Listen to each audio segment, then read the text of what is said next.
Hi friends, welcome back to my channel. ഞാൻ സഫ്വാൻ. ഇന്നൊരു unboxing and review product ആണ്. എന്താണെന്ന് വെച്ചാൽ ഹുവാവിയുടെ ഏറ്റവും പുതിയ ഫോണായ Huawei Y9S എന്ന മോഡലാണ് ഞാൻ പരിചയപ്പെടുത്താൻ പോകുന്നത്. ഇതിന്റെ പഴയ മോഡൽ Y9 എന്ന സീരീസ് Huawei കുറച്ച് മുന്നേ ഇറക്കുകയുണ്ടായി. അതിന്റെ ഏറ്റവും ലേറ്റസ്റ്റ് മോഡലായ Y9S ആണ് നമ്മൾ അൺബോക്സ് ചെയ്യാൻ നോക്കുന്നത്. അപ്പോൾ അതിന് നമുക്ക് ഈ ഒരു ബോക്സ് ഓപ്പൺ ചെയ്ത് ബോക്സിനുള്ളിൽ എന്തൊക്കെയാണ് വരുന്നുള്ളത് നമുക്ക് നോക്കാം. അപ്പോൾ ഇതാണ് നമ്മുടെ Huawei Y9S ബോക്സ് വരുന്നത്. ഈ ഒരു ബോക്സിന്റെ മുകളിലായിട്ട് തന്നെ നമുക്ക് Huawei Y9S എന്നും ഈ ഒരു ഫോണിന്റെ ഫ്രണ്ട് ഭാഗത്തിന്റെ ഫോട്ടോയും കാണാൻ സാധിക്കും. ഇതിന്റെ പിൻഭാഗത്തായിട്ട് കാര്യമായിട്ട് ഒന്നും കൊടുത്തിട്ടില്ല. ഏറ്റവും താഴ്ഭാഗത്തായിട്ടാണ് ഇതിന്റെ മോഡൽ നമ്പർ, അതുപോലെ സീരിയൽ നമ്പർ, GB വേരിയന്റ്, കളറുകളൊക്കെ കൊടുത്തിട്ടുള്ളത്. ഏതായാലും നമുക്ക് ഈ ഒരു ബോക്സ് ഒന്ന് ഓപ്പൺ ചെയ്യാം. ബോക്സ് ഓപ്പൺ ചെയ്യുമ്പോൾ മുകളിലായി തന്നെ നമുക്ക് ഈ ഒരു Huawei Y9S നമുക്ക് കാണാൻ സാധിക്കും. ഇതാണ് നമ്മുടെ ഫോൺ വരുന്നത്. നല്ലൊരു അടിപൊളി കളർ വേരിയന്റ് ആണ് നമ്മുടെ കയ്യിലുള്ളത്. ഏതായാലും ഫോൺ മാറ്റി വെച്ച് ബോക്സിൽ വേറെ എന്തൊക്കെയാണ് വരുന്നത് നോക്കാം. ഇതിലൊരു ചെറിയൊരു ബോക്സ് വരുന്നുണ്ട്.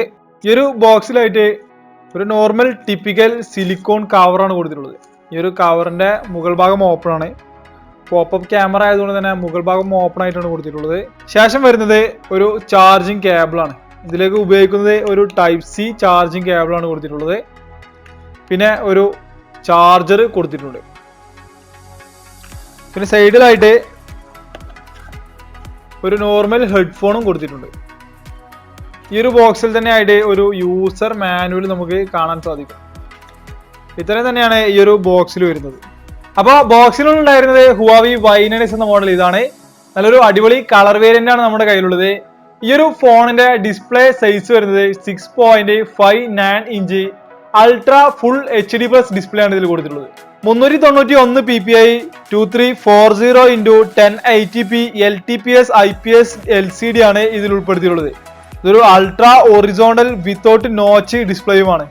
അതായത് നോച്ച് ഒന്നും ഇല്ലാതെ ഫുൾ വ്യൂ ഡിസ്പ്ലേ നമുക്ക് ഈ ഒരു ഫോണിൽ ലഭിക്കും. ഇതിന്റെ ആസ്പെക്ട് റേഷ്യോ വരുന്നത് 91% സ്ക്രീൻ ടു ബോഡി റേഷ്യോ നൽകുന്നുണ്ട്. ഇതിൽ ബെസൽ എന്ന് പറയാനുള്ളത് താഴ്ഭാഗത്തായിട്ട് മറ്റു ഭാഗങ്ങളെ അപേക്ഷിച്ച് നോക്കുമ്പോൾ കുറച്ചൊരു ബെസലിൽ കൂടുതലുണ്ട് എന്നുള്ളത് മാത്രമാണ്. ഫുൾ വ്യൂ ഡിസ്പ്ലേ കൊണ്ട് നമുക്ക് ഉപകാരം വരുന്നത് ഈ ഒരു ഗെയിംസ് ഒക്കെ കളിക്കുന്ന സമയത്താണ്. നോച്ച് ഡിസ്പ്ലേയിലാണ് നമ്മൾ ഗെയിം ഒക്കെ കളിക്കുന്നുണ്ടെങ്കിൽ ആ ഒരു നോച്ച് നമുക്ക് ചെറുതായിട്ടെങ്കിലും ഡിസ്റ്റർബൻസ് ആയി തോന്നും.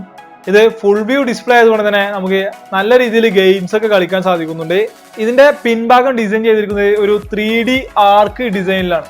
അതുകൊണ്ട് തന്നെ നമുക്ക് കയ്യിലൊക്കെ ഹാങ് ചെയ്യാൻ നല്ല സിമ്പിൾ ആണ്. അതുപോലെ തന്നെ നമ്മുടെ കയ്യിൽ നിന്ന് വൈദ്യുതി വീഴാനുള്ള സാധ്യതയില്ല. നമുക്ക് കറക്റ്റ് ആയിട്ട് ഗ്രിപ്പി ആയിട്ട് പിടിക്കാൻ സാധിക്കും.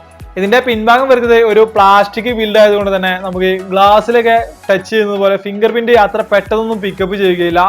കൂടാതെ നമുക്ക് കുറച്ച് സേഫ്റ്റിക്ക് വേണമെന്നുണ്ടെങ്കിൽ നമ്മൾ ഇതിനോടൊപ്പം നൽകിയിരിക്കുന്ന ഒരു ടിപ്പിക്കൽ ക്ലിയർ കേസ് കൊടുക്കുന്നുണ്ട്. അതിട്ട് നമുക്ക് ഉപയോഗിക്കാവുന്നതാണ്. പിന്നെ ഈ ഒരു ഫോണ് 2 കളർ വേരിയന്റുകളായിട്ടാണ് ലഭിക്കുന്നത്. Mid night black, breathing crystal എന്നീ കളർ. ഈ ബ്രീത്തിങ് ക്രിസ്റ്റൽ എന്ന് പറയുമ്പോൾ ഒരു പല നിറങ്ങളുമാണ് ഇതിൽ അടങ്ങിയിട്ടുള്ളത്. ഇതിന്റെ താഴ്ഭാഗത്ത് ഒരു വയലറ്റ് നിറത്തിൽ നിന്നും ഒരു ചെറിയ ബ്ലൂ ഷെയ്ഡോട് കൂടി മുകൾ ഭാഗത്ത് എത്തുമ്പോൾ വൈറ്റ് നിറമാവുകയാണ് ചെയ്യുന്നത്. ഇതിന്റെ സൈഡ് വശങ്ങൾ നോക്കുകയാണെന്നുണ്ടെങ്കിൽ ഒരു മാറ്റ് ഫിനിഷ് നൽകിയിരുന്നു. അതിന് 2 വശങ്ങളിലുമായിട്ട് ഒരു ഗ്ലോസി ലൈനുകളും കൊടുത്ത് അതിമനോഹരമാക്കിയിട്ടുണ്ട്. വലത് സൈഡ് ഭാഗത്തായിട്ട് നമുക്ക് ഒരു ഓൺ ഓഫ് ബട്ടണും അതുപോലെ തന്നെ വോളിയം റോക്കേഴ്സും കാണാൻ സാധിക്കും. ഇതിന്റെ ഏറ്റവും മുകൾ ഭാഗത്തായിട്ട് ഒരു മൈക്കും ഒരു സിം ഡ്രൈവും പിന്നെ ഈ ഒരു പോപ്പപ്പ് ക്യാമറയുമാണ് കൊടുത്തിട്ടുള്ളത്. ഇതിന്റെ ഈ ഒരു സിം ഡ്രൈവ് വരുന്നത് ഹൈബ്രിഡ് സിം ഡ്രൈവ് ആണ്. അതായത് 2 സിമ്മോ അല്ലെങ്കിൽ ഒരു സിമ്മും മെമ്മറിയുമാണ് നമുക്ക് ഇതിൽ സപ്പോർട്ട് ചെയ്യുക. ഏറ്റവും താഴ്ഭാഗത്തായിട്ട് നോക്കുകയാണെന്നുണ്ടെങ്കിൽ 3.5 mm ഓഡിയോ ജാക്ക്, ഒരു മൈക്ക്, പിന്നെ Type C charging input slot, പിന്നെ ഈ സ്പീക്കർ യൂണിറ്റുമാണ് കൊടുത്തിട്ടുള്ളത്. ഇടത് സൈഡ് ഭാഗത്തായിട്ട് ഒന്നും തന്നെ കൊടുത്തിട്ടില്ല. പിൻഭാഗത്ത് നോക്കുകയാണെന്നുണ്ടെങ്കിൽ ഏറ്റവും മുകളിലായിട്ട് നമുക്ക് ഈ ഒരു ട്രിപ്പിൾ ക്യാമറ സെറ്റപ്പും അതിന് താഴെയായിട്ട് ഒരു ഫ്ലാഷ് യൂണിറ്റും അതിന് ഏറ്റവും താഴെയായിട്ട് Huawei എന്ന ഈ ഒരു ബാഡ്ജിങ്ങുമാണ് നമുക്ക് കാണാൻ സാധിക്കുക. ഫ്രണ്ട് ഭാഗത്ത് മുകളിലായിട്ട് ഈ ഒരു സ്പീക്കർ യൂണിറ്റും കൊടുത്തിട്ടുണ്ട്. ഇത്രയുമാണ് ഈ ഒരു ഫോണിന്റെ ഡിസൈൻ വൈസ് വരുന്നത്. അപ്പൊ നമുക്ക് ഇതിൽ അടുത്തതായിട്ട് എടുത്തു പറയേണ്ടത് ഇതിന്റെ ക്യാമറയാണ്. ഇതിന്റെ പിൻഭാഗത്തായിട്ട് 3 ക്യാമറകളാണ് കൊടുത്തിട്ടുള്ളത് എന്ന് പറഞ്ഞല്ലോ. ഇതിന്റെ ഏറ്റവും മുകൾ ഭാഗത്തായിട്ട് കൊടുക്കുന്നത് ഒരു 2 MP ഡെപ്ത് സെൻസിങ് ക്യാമറയാണ്. ഇത് 2.4 അപ്പേച്ചർ വാല്യൂലാണ് വരുന്നത്. അപ്പോൾ ഈ ഒരു ക്യാമറയിൽ എടുത്ത പിക്ചേഴ്സ് നമുക്ക് നോക്കാം. പോർട്രേറ്റ് മോഡിൽ എടുത്ത കുറച്ച് ഫോട്ടോ സാമ്പിൾസ് ആണ് നിങ്ങൾ ഇപ്പോൾ കണ്ടുകൊണ്ടിരിക്കുന്നത്. അത്യാവശ്യം നല്ല രീതിയിൽ തന്നെ ബാക്ക്ഗ്രൗണ്ട് ഒക്കെ ബ്ലറാക്കി ഇമേജ് ഷാർപ്പായിട്ട് നമുക്ക് കാണാൻ സാധിക്കുന്നുണ്ട്.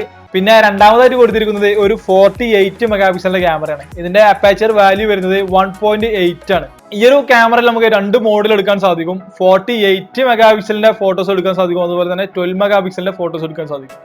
48 മെഗാ പിക്സൽ നമ്മൾ ഫോട്ടോസ് എടുക്കുകയാണെന്നുണ്ടെങ്കിൽ AI ഇതിൽ സപ്പോർട്ട് ആവുകയില്ല, കൂടാതെ നമുക്ക് സൂം ഇൻ ചെയ്യാനും സാധിക്കില്ല. 12 മെഗാ പിക്സലിൽ എടുക്കുകയാണെങ്കിലാണ് നമുക്ക് 6x സൂമും അതുപോലെ തന്നെ നമുക്ക് ഈ ഒരു വൈഡ് ആംഗിൾ ക്യാമറയിലേക്കും സ്വിച്ച് ചെയ്യാൻ സാധിക്കുക. പിന്നെ ഈ ഒരു ക്യാമറയിൽ വരുന്ന ഓപ്ഷനാണ് നൈറ്റ് മോഡ് എന്നുള്ള ഒരു ഓപ്ഷന്. അതിൽ നമുക്ക് അത്യാവശ്യം നല്ല കുഴപ്പമില്ലാത്ത ക്വാളിറ്റിയുള്ള ഫോട്ടോസ് ഒക്കെ എടുക്കാൻ സാധിക്കുന്നുണ്ട് നൈറ്റ് മോഡിലും. അതുപോലെ തന്നെ നോർമൽ ഫോട്ടോസ് എടുത്ത ഈ ഒരു ഫോട്ടോ സാമ്പിൾസ് ഒക്കെ കാണുമ്പോൾ നമുക്ക് ഇതിന്റെ ഒരു ക്യാമറ ക്വാളിറ്റി മനസ്സിലാക്കാൻ സാധിക്കും. കൂടാതെ ഇതിൽ വീഡിയോ റെക്കോർഡ് ചെയ്യാൻ സാധിക്കുന്നത് 1080p 60 ഫ്രെയിം പെർ സെക്കൻഡ് വരെയാണ് മാക്സിമം റെക്കോർഡ് ചെയ്യാൻ സാധിക്കുക. അതുപോലെ തന്നെ നമുക്ക് വീഡിയോ സ്റ്റെബിലൈസേഷനും അവൈലബിൾ ആയതുകൊണ്ട് അത്യാവശ്യം കുഴപ്പമില്ലാത്ത ക്വാളിറ്റി വീഡിയോസ് ഒക്കെ എടുക്കാൻ സാധിക്കും. ഫ്രണ്ട് ക്യാമറയിൽ നമുക്ക് വീഡിയോസ് എടുക്കാൻ സാധിക്കുന്നത് 1080p 30 ഫ്രെയിം പെർ സെക്കൻഡ് വരെയാണ്. ഏറ്റവും താഴെയായിട്ട് കൊടുത്തിരിക്കുന്നത് ഒരു അൾട്രാ വൈഡ് ആംഗിൾ ക്യാമറയാണ്. ഈ ഒരു ക്യാമറ വരുന്നത് 8 മെഗാ പിക്സൽ ആണ്. f2.4 അപ്പാച്ചർ വാല്യൂലാണ് ഇത് വരുന്നത്. അത്യാവശ്യം നല്ല രീതിയിൽ തന്നെ വൈഡ് ആയിട്ട് നമുക്ക് ഫോട്ടോസ് എടുക്കാൻ സാധിക്കും. ഒരു 120 ഡിഗ്രി വരെ വൈഡ് ഫോട്ടോസ് ഈ ഒരു ക്യാമറ ഉപയോഗിച്ച് നമുക്ക് എടുക്കാൻ സാധിക്കും. പിന്നെ ഫ്രണ്ട് ക്യാമറ വരുന്നത് ഒരു 16 മെഗാ പിക്സലിന്റെ ക്യാമറയാണ്. f2.2 അപ്പാച്ചർ വാല്യൂ ഉള്ള ഒരു ക്യാമറ. നല്ലൊരു അടിപൊളി സെൽഫി ഫോട്ടോസ് ഒക്കെ എടുക്കുവാൻ നമുക്ക് ഈ ഒരു ക്യാമറ ഉപയോഗിച്ച് സാധിക്കും. അതുപോലെ തന്നെ ബ്യൂട്ടി മോഡ് എനേബിൾ ചെയ്ത് നമുക്ക് ഫോട്ടോസ് എടുക്കാം. AI സപ്പോർട്ടർ ആണ് ഈ ഒരു ക്യാമറയും. അതുകൊണ്ട് തന്നെ നല്ല ക്വാളിറ്റി ഇമേജ് നമുക്ക് ഈ ഒരു ക്യാമറ ഉപയോഗിച്ചെടുക്കാൻ സാധിക്കുന്നുണ്ട്. പിന്നെ ഈ ഒരു പോപ്പപ്പ് ക്യാമറയെ കുറിച്ച് പറയുകയാണെങ്കിൽ ഈ ഒരു ക്യാമറ ഉപയോഗിച്ച് നമുക്ക് 15 കിലോഗ്രാം വരെ ഭാരമുള്ള വസ്തുക്കൾ പൊക്കാൻ സാധിക്കും. ഇതിന്റെ ഒരു ചെറിയ ഡെമോ നമ്മൾ കഴിഞ്ഞ വീഡിയോയിൽ കാണിച്ചിരുന്നു, Huawei Y9S ഈ ഒരു ലോഞ്ച് ഇവന്റിന്റെ വീഡിയോയിൽ. കൂടാതെ ഈ ഒരു ക്യാമറ ഡ്രോപ്പ് സെക്യൂരിറ്റിയും ഉണ്ട്. അതായത് നമ്മൾ കയ്യിൽ നിന്നൊക്കെ താഴേക്ക് അറിയാതെ വീഴുകയാണെങ്കിൽ ഓട്ടോമാറ്റിക് ആയിട്ട് ഈ ഒരു പോപ്പപ്പ് ക്യാമറ അകത്തേക്ക് പോകുന്ന ഒരു സെറ്റപ്പും ഇതിൽ കൊടുത്തിട്ടുണ്ട്. ഈ ഒരു ഫോണിന്റെ GB വേരിയന്റ് വരുന്നത് 6GB റാം, അതുപോലെ തന്നെ 128GB ഇന്റർണൽ സ്റ്റോറേജുമാണ്. നമുക്ക് SD കാർഡ് 512GB വരെ എക്സ്പാൻഡ് ചെയ്യാനും സാധിക്കും. ഈ ഒരു ഫോണിൽ ഉപയോഗിച്ചിരിക്കുന്നത് Kirin 710F Octa-core ചിപ്സെറ്റുമാണ്. പിന്നെ ഇതിൽ ബാറ്ററി കപ്പാസിറ്റി വരുന്നത് 4000 mAh ആണ്. അത് തന്നെ നമുക്കൊരു ആളുടെ വർക്ക് ചെയ്യാനുള്ള ബാറ്ററി ഈ ഒരു ഫോണിൽ നൽകിയിട്ടുണ്ട്. ഈ ഒരു ഫോൺ വർക്ക് ചെയ്യുന്നത് Android 9 Pieല് EMUI 9.1 ബേസ് ചെയ്തിട്ടാണ്. ഈ ഒരു ഫോണിന്റെ വെയിറ്റ് വരുന്നത് 206 ഗ്രാമും ഇതിന്റെ ഒരു ഹൈറ്റ് വരുന്നത് 163.1 മില്ലിമീറ്ററും ഇതിന്റെ ഈ ഒരു വിഡ്ത്ത് ആയിട്ട് വരുന്നത് 77.2 മില്ലിമീറ്ററും പിന്നെ ഇതിന്റെ തിക്നെസ് വരുന്നത് 8.8 മില്ലിമീറ്ററുമാണ്. ഈ ഒരു Huawei Y9S അതുപോലെ തന്നെ ഇതിന് മുന്നേ ഇറങ്ങിയ Huawei Y9S നമുക്ക് ഒറ്റയടിക്ക് കാഴ്ചയിൽ മാറ്റം വരുന്നത് ഇതിന്റെ പിൻഭാഗത്ത് തന്നെയാണ്. ഈ ഒരു ഫിംഗർ പ്രിന്റ് സ്കാനർ പിൻഭാഗത്ത് നിന്നും എടുത്തു മാറ്റി ഇപ്പോൾ ഈ ഒരു ഓൺ ഓഫ് ബട്ടണിലേക്ക് മാറ്റിയിട്ടുണ്ട്. അത് തന്നെയാണ് ഈ ഒരു Huawei Y9ന്റെ മെയിൻ സ്പെസിഫിക്കേഷൻ ആയിട്ട് വരുന്നത്. നമുക്ക് ലോക്കിംഗ് മെത്തേഡ് ആയിട്ട് കൊടുത്തുള്ളത് ഈ ഒരു ഫിംഗർ പ്രിന്റ് ആണ്. വളരെ ഫാസ്റ്റ് ആയിട്ട് നമുക്ക് ഈ ഒരു ഫിംഗർ പ്രിന്റ് ലോക്ക് അൺലോക്ക് ചെയ്യാൻ സാധിക്കുന്നുണ്ട്. 0.3 സെക്കൻഡ് കൊണ്ടാണ് ഈ ഒരു ഫോണ് ഫിംഗർ പ്രിന്റ് അൺലോക്ക് ചെയ്യുന്നത്. അതുപോലെ തന്നെ നമുക്ക് ഇത് ഫിംഗർ പ്രിന്റ് ടച്ച് റെസ്പോൺസും ആക്കാൻ സാധിക്കും. അതുപോലെ തന്നെ ഈ ഒരു ബട്ടൺ പ്രസ് ചെയ്യുമ്പോൾ ലോക്ക് ഓൺ ചെയ്യുന്ന രീതിയിൽ നമുക്ക് ഈ ഒരു സെറ്റിംഗ്സിൽ ഇത് മാറ്റിയെടുക്കാൻ സാധിക്കും. അപ്പോൾ ഈ ഒരു Huawei Y9ന്റെ പഴയ മോഡലില് ഈ ഒരു ക്യാമറ സെറ്റപ്പിന്റെ ഡിസൈനും അതുപോലെ തന്നെ ഈ ഒരു ഫിംഗർ പ്രിന്റ് ഡിസൈനുമാണ് മെയിൻ ആയിട്ട് നമുക്ക് കാഴ്ചയിലുള്ള മാറ്റം വരുന്നത്. പിന്നെ 4GB റാം ആണ് പഴയ മോഡൽ വന്നിരുന്നത്, പുതിയ മോഡൽ വരുന്നത് 6GB റാം ആണ്. അതുപോലെ ക്യാമറയിലും ചെറിയ മാറ്റം വരുന്നുണ്ട്. ഇത്രയുമാണ് ഈ ഒരു 2 ഫോണും തമ്മിലുള്ള മാറ്റം വരുന്നത്. അപ്പോൾ ഇന്നത്തെ ഈ ഒരു Huawei Y9Sന്റെ unboxing and first look video നിങ്ങൾക്ക് ഇഷ്ടപ്പെട്ടെന്ന് വിചാരിക്കുന്നു. തുടർന്നും ഇതുപോലെയുള്ള വീഡിയോസ് ഒക്കെ കാണുന്നതിന് വേണ്ടിയിട്ട് എൻ്റെ ഒരു ചാനൽ സബ്സ്ക്രൈബ് ചെയ്ത് തൊട്ടടുത്തുള്ള ബെൽ ബട്ടൺ കൂടി എനേബിൾ ചെയ്ത് നോക്കുക. താങ്ക്